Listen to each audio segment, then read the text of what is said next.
कीजिए कि एक आम व्यक्ति के पास कितना जमीन है। एवरेज किसी गांव में 3 एकड़ होगा, किसी गांव में 4 एकड़।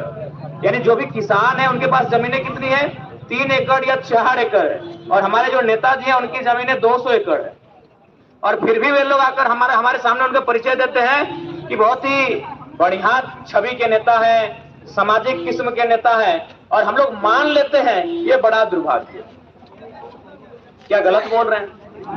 जब तक उन लोग अपना सोच नहीं बदलेगा, देश कभी नहीं बदलेगा। कैसे आप बदलेंगे देश को भाई? भाषणों से देश बदलेगा? नहीं बदलेगा। आप पहले स्वयं को बदलिए। जो राजनेता हैं वे लोग स्वयं को बदलिए। आप लोग राजनीति में इसलिए आए कि देश को सजाया जाए, आप लोग राजनीति में इसलिए आए कि इस राज्य को संवारा जाए, लेकिन आप क्या करते हैं? आप में लालच और स्वार्थ की भावना दिखती है। जब तक आप में त्याग की भावना नहीं दिखेगी, ना ये राज्य बदला जाएगा, ना ही ये देश बदला जाएगा।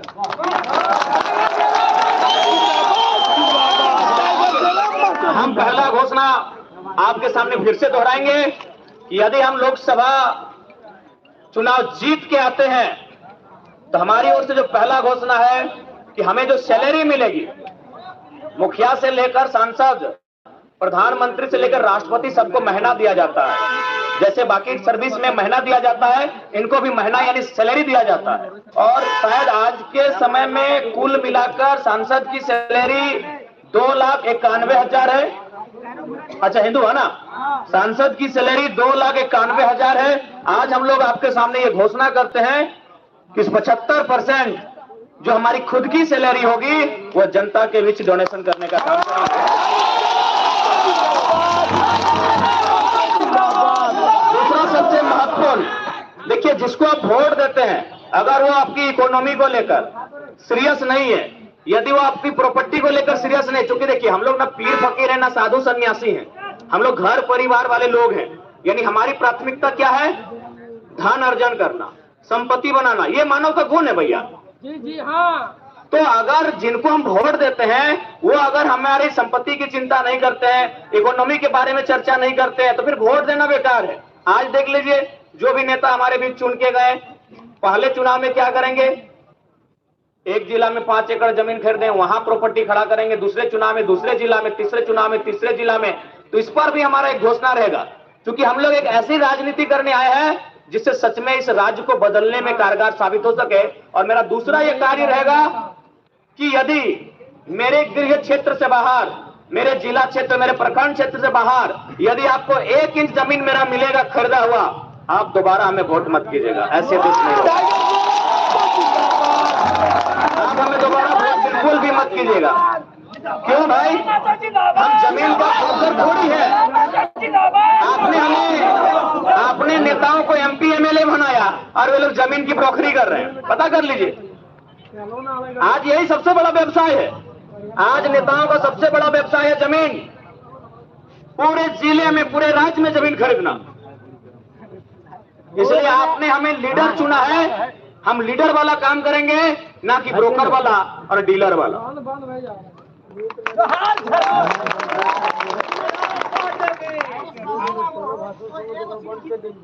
हाँ बिल्कुल, सवाल का उत्तर हम लास्ट में खुद देंगे। आप जो भी सवाल आपके जहन में आएगा।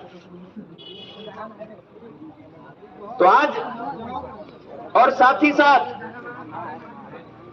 जो भी प्रत्याशी आएंगे, क्योंकि बहुत जगह हम लोग देख रहे हैं कि प्रत्याशियों को लोग गांव में नहीं जाने दे रहे। हम चाहेंगे उनको गांव में जाने दीजिए, गांव में उनको बैठने दीजिए। हम आपसे आग्रह करेंगे उनको गांव में बैठने दीजिए, उनको पानी पिलाइए। और पानी पिलाने के बाद एक सवाल पूछिएगा कि जब JSSC CGL की परीक्षा लीक में थी, आपका स्टेटमेंट क्या था? देखिए, CGL की परीक्षा में 4 लाख स्टूडेंट बैठे थे, और यदि ये प्रत्याशी उस परीक्षा को लेकर चुप थे तो हमको बड़ा ताज्जुब लगा है कि माता पिता जो भी बच्चे हैं, जिनके बच्चे परीक्षा में बैठे थे, माता पिता फिर उन्हें वोट क्यों दे रहे हैं? 4 लाख बच्चे थे CGL की परीक्षा में, हमारे और आपकी तरह, हमारे घर के, और फिर भी उनके माता पिता अगर उनको वोट दे रहे हैं और वे कुछ नहीं बोल रहे हैं, वो नेता जिम्मेवारी नहीं ले रहे हैं, तो हमको बड़ा आश्चर्य लग रहा है कि वोट उन्हें दिया क्यों जा रहा है, किस काम के लिए वोट दिया जा रहा है। तो इसलिए अगर वो गांव आते हैं, उनका स्वागत कीजिए। लेकिन हाँ एक सवाल जरूर पूछेगा कि पेपर लीक में उनका स्टेटमेंट क्या था। और सबसे अहम बात, आज दादा का एक सवाल आया कि आप अकेले जीत के क्या करेंगे। तो सबसे पहला बात जानिए, हम लोग 8 सीट से उतरे हैं।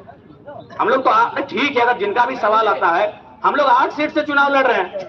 और जितना भी सीट में कोई चुनाव लड़ता है हारने के लिए नहीं लड़ता है, जीतने के लिए लड़ते। तो हमारा मकसद है कि हम लोकसभा के माध्यम से जो हमारे मुद्दे हैं, ठीक है आपके पास 14 सांसद थे, झारखंड में 14 सांसद हैं, किसी दल से 12 को कभी 13 को जीत के गया, लेकिन आपके ज्वलंत मुद्दों पे बात क्यों नहीं कर पाए। सवाल संख्या का नहीं है, सवाल संख्या का नहीं है, सवाल साहस का है कि कौन सा संसद। हमारे पास अभी आज 543 सांसद बैठे हैं, बैठे हैं कि नहीं, पक्ष रहे विपक्ष रहे, लेकिन एक सवाल बनता है कि भाई आम व्यक्ति के लिए क्यों नहीं सोच रहे हैं। आज देश के तमाम जो कार्यालय हैं, चाहे डीसी का कार्यालय रहे, बीडीओ का कार्यालय रहे या मुखिया का कार्यालय रहे, वहां देखिएगा महात्मा गांधी की तस्वीर कहीं भगत सिंह की होती है, कहीं एपीजे कलाम की होती है, कहीं बोस की होती है, कहीं अंबेडकर साहब की होती है। तो चूंकि मैं गांधी से ही बात करता हूं, चूंकि 500 आप संख्या की बात की है, तो 543 सांसद गांधी के तस्वीर को केवल लगाते हैं, उनकी आइडियोलॉजी को फॉलो क्यों नहीं करते। गांधी का एक स्टेटमेंट था, resources are made for our need not for our greed, यानी जो भी संसाधन है वो हमारी जरूरत की पूर्ति के लिए है, ना कि हमारे स्वार्थ की पूर्ति के लिए, हमारे सामाजिक वितरण के लिए है। यानी अगर एक गांव में 100 लोग हैं और 100 रोटी है, तो प्रत्येक व्यक्ति को एक एक रोटी दीजिए। एक गांव में 100 लोग 100 रोटी अगर है, तो एक एक व्यक्ति को एक एक रोटी दीजिए। लेकिन यहाँ क्या हो रहा है, एक गांव में 100 लोग हैं और 100 रोटी है, अगर 2 लोग दबंग हैं तो 50-50 रोटी खा रहे हैं, 98 लोग भूख से मर रहे हैं। इसलिए एक अगर आप एक ही भेज रहे हैं ना, जिस दिन हम पूरे होश हवास से कहते हैं अरे 8, हम तो खैर 8 को उतारे हैं, लेकिन आपको लगता है कि अगर गिरिडीह से हम जीत रहे हैं, आप अगर एक ही सांसद को भेज रहे हैं ना, और जिस दिन दिल्ली में हमारा डिस्कशन होगा पूरा देश सीरियसली सुनेगा। हमारे तर्क को, हमारे विचारों को पूरा देश सुनेगा, और आपको हम पूरा विश्वास दिलाते हैं। भले हम सदन में चर्चा किसी एक लैंग्वेज में करेंगे, लेकिन हमें लगता है हमारे उस भाषण को कई लैंग्वेज में उसे ट्रांसलेट किया जाएगा। देखिए, विचार देखिए, देश विचारों से बदलेगा, देश विचारों से बदलेगा, संख्या से नहीं बदलेगा। आज 543 है ना भाई हमारे पास, क्यों नहीं विचार लेके आते हैं, क्यों नहीं कहते हैं। आज मैं उदाहरण देता हूं, टाटा जमशेदपुर, आप सभी को मालूम है कि 1907 में टाटा जमशेदपुर का स्थापना हुआ था। मालिक कौन था? टाटा था। क्या आपको मालूम है कि आज मालिक कौन है? सबको मालूम है, आज भी टाटा का ही वंशज मालिक है। जानकारी है ना, सिंपली बात, क्योंकि आज से 100 साल पहले जो मालिक था उसी का वंशज आज मालिक है। लेकिन मेरा एक सवाल मेरे जहन में आता है, क्योंकि लोग कहते हैं भारत किसानों का देश है, लोग कहते हैं भारत गांवों का देश है, लोग कहते हैं भारत गांधी का देश है, तो मेरे मन में एक विचार आता है कि जब 100 साल पहले उस कंपनी का मालिक टाटा का वंशज था, आज 100 साल बाद भी टाटा का वंशज अगर मालिक है, तो जिन किसानों ने टाटा जमशेदपुर को बसने के लिए जमीन दिया था, आज उनका रिकॉर्ड कहां है? हम ये सवाल करना चाहते हैं। क्या भाई हमारा सवाल गलत है? आप क्या बिना किसानों के भारत विश्वगुरु बनाएंगे? आप भारत को महाशक्ति बनाएंगे? इस देश में 70% किसान रहते हैं, और आज आप क्या कर रहे हैं? आज किस प्रकार कॉर्पोरेट को आप बढ़ावा दे रहे हैं, किस प्रकार आप तमाम किसानों की जमीनों का अधिग्रहण कर रहे हैं। अरे भाई, बिना किसानों को मिलाए आप इस देश को कहीं नहीं ले जा सकते हैं। इसलिए ये सवाल होना चाहिए था, चाहे बीसीसीएल की बात रहे या बीएसएल की बात रहे या टाटा की बात रहे, कोई भी कंपनी, उसका परिवार सलामत है। देखिए, कोई भी उद्योग के 5 तत्व जरूरी होते हैं, उनमें 2 तत्व होता है प्रमुख, एक पूंजी और दूसरा जमीन। एक पूंजी और दूसरा जमीन, यानी जिन्होंने पूंजी लगाया था उनकी जानकारी आज 100 साल बाद भी है, लेकिन जिन्होंने अपनी मां समान जमीन देने का काम किया था उनकी जानकारी आपके पास नहीं। इसलिए धीरज रखिए, जिस दिन हमारी सदन में एंट्री होगी और जिस दिन हम डिस्कशन में भाग लेंगे पूरा देश सुनेगा। बस दुआ कीजिएगा कि हमें मौका बहुत जल्दी मिले। यहाँ पर तमाम जितने युवा हैं जोश खरोश से भरे हुए हैं और बिल्कुल युवा शक्ति ही भारत को आज मजबूत बना रही है। और अगर आज युवाओं से पूछा जाए उनके आदर्श कौन है तो पहला नाम भगत सिंह का आएगा ना। तो यदि भगत सिंह का विचार केवल सोशल मीडिया में 2 दिन उनकी एक पुण्यतिथि यानी शहादत दिवस और एक जन्म तिथि के दिन उनकी फोटो को पोस्ट करने से हम भगत सिंह के अनुयायी नहीं हुए। भगत सिंह का विचार क्या था, उनकी जेल डायरी में क्या लिखा था कि कोई व्यक्ति इतना अमीर नहीं हो। भगत सिंह की जेल डायरी को पढ़िएगा अगर फुर्सत मिले तो, कि कोई व्यक्ति इतना अमीर ना हो, कि कोई व्यक्ति इतना अमीर ना हो कि वो किसी दूसरे व्यक्ति को खरीद ले और कोई व्यक्ति इतना गरीब भी ना हो कि उसे अपने आप को बेचना पड़े। भारत में दोनों चीज हो रहा है, भारत में दोनों चीज हो रहा है। इसीलिए अगर भगत सिंह को मानते हैं तो भगत सिंह के विचारों वाले नेताओं को चुन के सदन में भेजिए, जो उनके इस जेल डायरी के कथन को उस पर चर्चा कर सके। क्यों भाई बताइए, खरीद रहा है कि नहीं? आज अगर पैसा वाला दूसरे को खरीद रहा है और अपने घर में एक बंधुआ मजदूर की तरह से काम लेता है, और जो गरीब है अपने आप को बेच रहा है, एक मजदूर नहीं बंधुआ मजदूर बना के बेच रहा है। और आप कहते भगत सिंह के सपनों का भारत है, आज भी कई कोसों अधूरा है। इसलिए 1 आए चाहे 21 आए चाहे 11 आए, अगर 1 से भी शुरुआत हो रही है तो होने दीजिए ना, रोक कह रहे हैं। 1 से भी अगर शुरुआत हो रही तो होने दीजिए।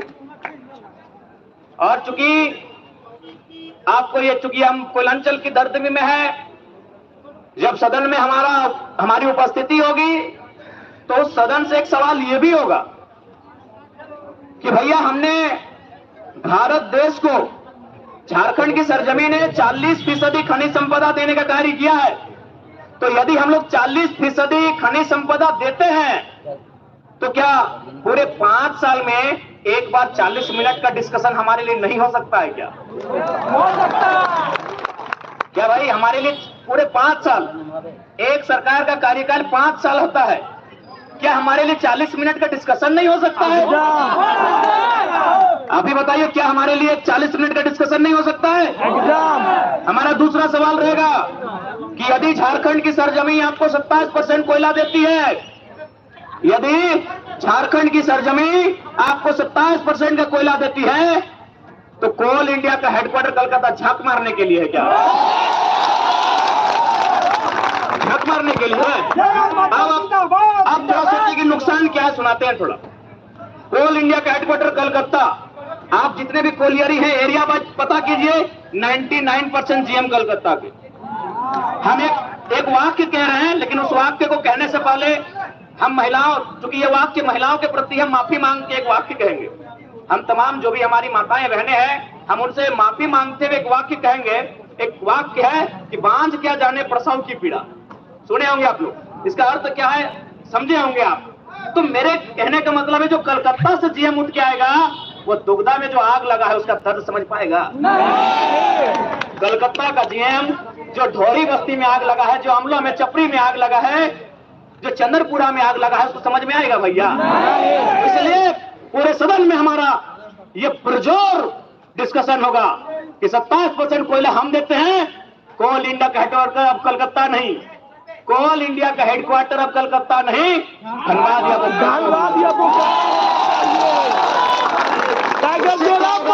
हमारी समस्याओं का समाधान जल्दी होगा। जीएम हमारे लोग बनेंगे, एचआर हमारे लोग बनेंगे, और जो भी डिपार्टमेंटल है उससे हमारी समस्याओं का समाधान होगा।